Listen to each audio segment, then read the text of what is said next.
Chaque personne, quel que soit son niveau de réussite, porte en elle une tristesse indélébile.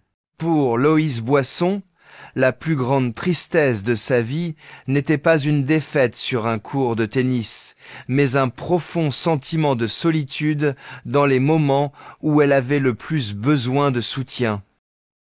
Né dans une famille dijonnaise passionnée de sport, Boisson a grandi sous l'égide de son père, Yann Boisson, ancien basketteur professionnel ayant joué pour l'Asvel et la JDA Dijon dans les années 1980.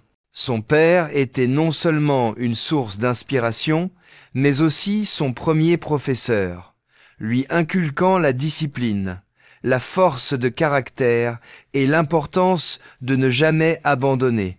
Cependant, les attentes élevées de sa famille et de sa communauté sont devenues un fardeau invisible qui a pesé sur les épaules de Boisson dès son plus jeune âge. À 8 ans, Boisson a commencé à prendre une raquette et à s'entraîner sur les cours de tennis de Dijon. Son talent s'est rapidement révélé, mais cela a également nécessité de sacrifier les moments d'insouciance de son enfance. Tandis que ses camarades s'amusaient et participaient à des activités sociales, Boisson passait des heures chaque jour sur le terrain d'entraînement, confrontée à la pression de devenir une star.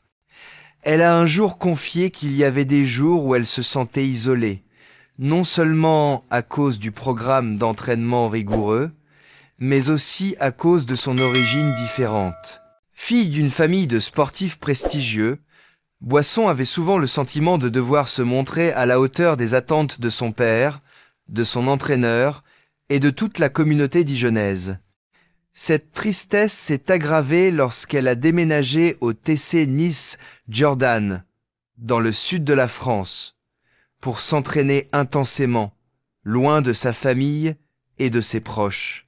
Les longues nuits passées seule dans le dortoir, alors qu'elle n'avait que 15 ans, lui ont laissé un vide que même les victoires sur le terrain ne pouvaient combler.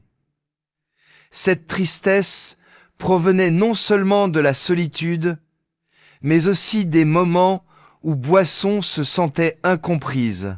Lorsqu'elle a débuté sur le circuit ITF en 2019, à l'âge de 16 ans, elle a dû faire face au scepticisme de ses adversaires et des spectateurs qui la voyaient comme une jeune joueuse chanceuse, portée par la renommée de son père.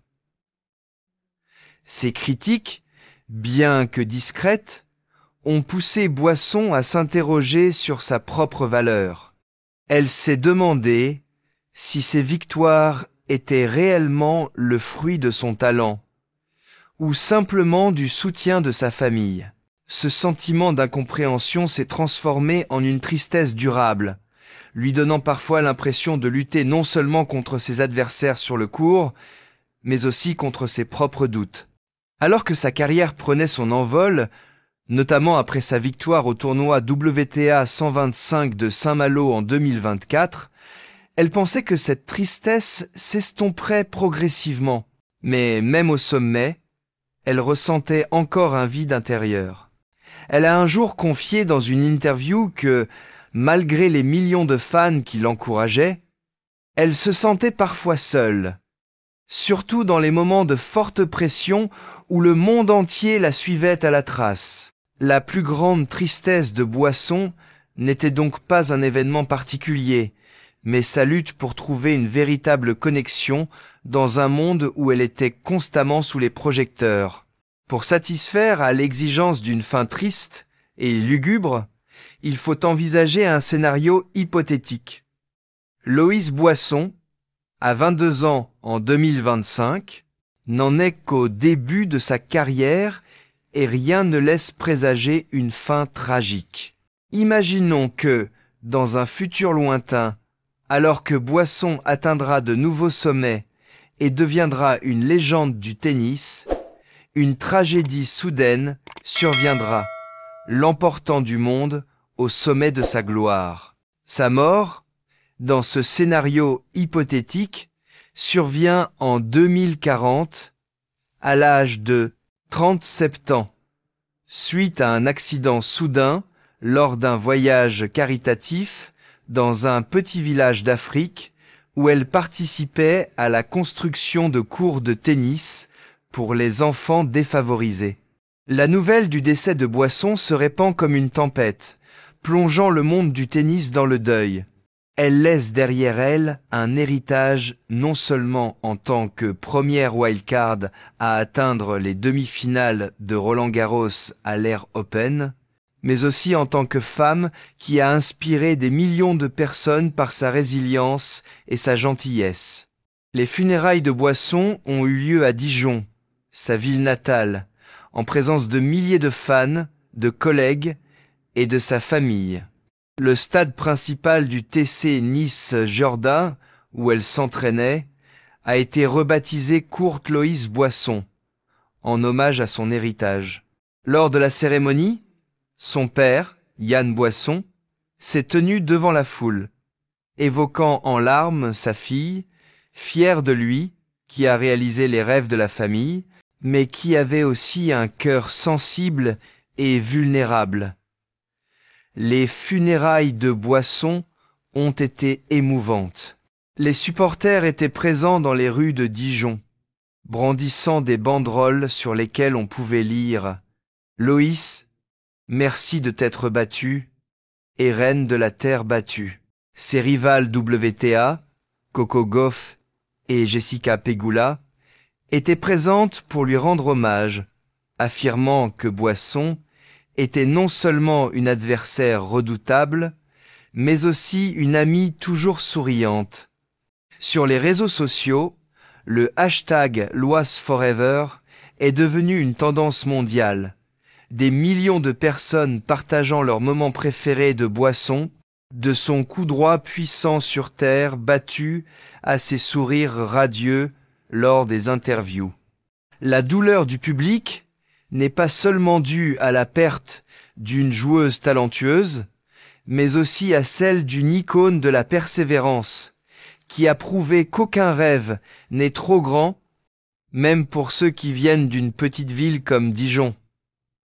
L'héritage de Boisson, dans ce contexte, va au-delà de ses titres et de son classement WTA. Elle a laissé derrière elle une association à son nom qui aide les enfants défavorisés à accéder au tennis, ainsi qu'une bourse d'études au TC Nice Jordan pour les jeunes joueurs défavorisés. Les leçons qu'elle a enseignées, du dépassement des traumatismes à la fidélité à sa passion, continuent d'inspirer les générations futures. Pourtant, la douleur de ces funérailles reste une blessure vive pour ceux qui l'aimaient. Les images des jeunes fans déposant des fleurs devant sa statue à Roland-Garros, ou les rediffusions de ses matchs sur grand écran, témoignent de l'immense perte que le monde du tennis a subie. La vie de Loïs Boisson a basculé en mai 2024, lorsqu'elle a été gravement blessée juste avant Roland-Garros.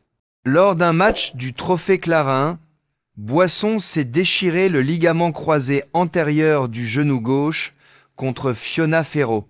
Cette blessure, survenue une semaine seulement avant ses débuts en Grand Chelem à domicile, l'a non seulement forcé à manquer le tournoi, mais l'a aussi lancé dans une aventure aussi éprouvante, physiquement que mentalement. À 21 ans, à l'aube de sa carrière, Boisson a dû faire face à la réalité. Elle pourrait ne jamais retrouver sa forme d'antan.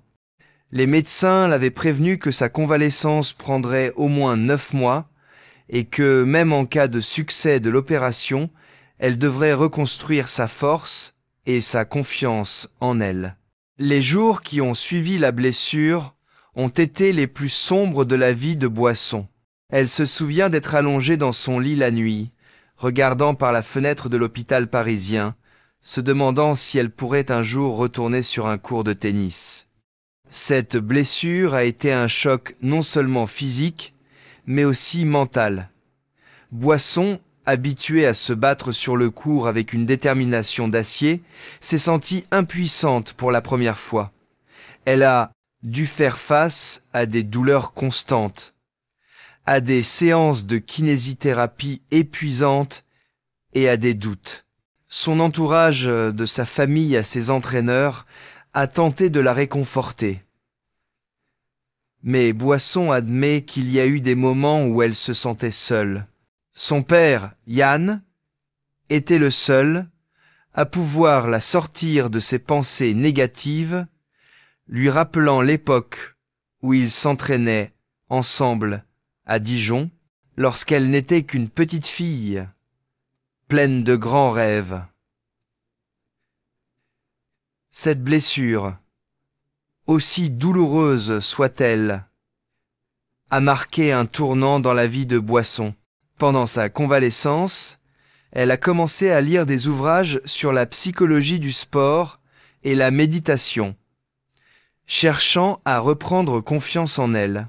Elle a également consacré du temps à tenir un journal, consignant ses pensées sur son parcours, de ses débuts avec une raquette jusqu'au moment où elle a eu envie de tout abandonner. Ses écrits, bien que jamais rendus publics, l'ont aidée à mieux se comprendre et à comprendre pourquoi elle aimait le tennis. À son retour à la compétition en février 2025, Boisson était non seulement plus forte physiquement, mais aussi mentalement.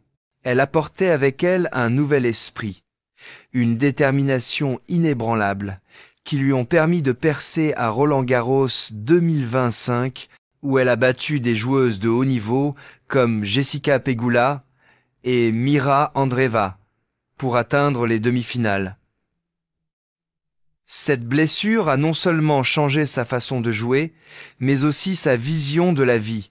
Elle a appris que le succès ne se mesure pas seulement au titre, mais aussi à la capacité à surmonter l'adversité.